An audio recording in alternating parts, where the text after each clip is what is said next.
আকাশ পরিমাণ যদি গুনাহ করো, পাতাল পরিমাণ যদি গুনাহ করো, সাগরের পানি পরিমাণ যদি গুনাহ করো, পাহাড় তুলনায় যদি তুমি গুনাহ করো, আমার দরবার থেকে তুমি নিরাশ হইও না। এ বান্দা, আমি তোমাকে একটি রাস্তা বাতাই দিচ্ছি, একটি পথ তোমাকে আমি দেখাই দিচ্ছি। সেই পথটি কোন পথ তোমরা জানো? ওয়ালাউ আন্নাহুম ইযযালামু আনফুসাহুম জাউকা, বান্দারে যখন তোমরা বরবাদ হয়ে যাবে তখন তোমাদেরকে একটা পথ আমি তোমাদেরকে দেখাই দিলাম।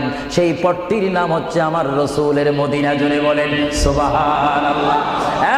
বান্দা, আমার নবীর দরবারে গিয়ে কেঁদে কেঁদে তোমরা বলো, ইয়া রাসূলুল্লাহ, ইয়া হাবিবাল্লাহ, আয়াকা ইয়া রাসূলুল্লাহ।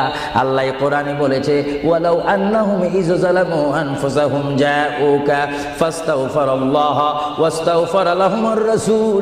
আল্লাহ বলেছে, হে বান্দা, তোমরা ডানে না গিয়ে বামে না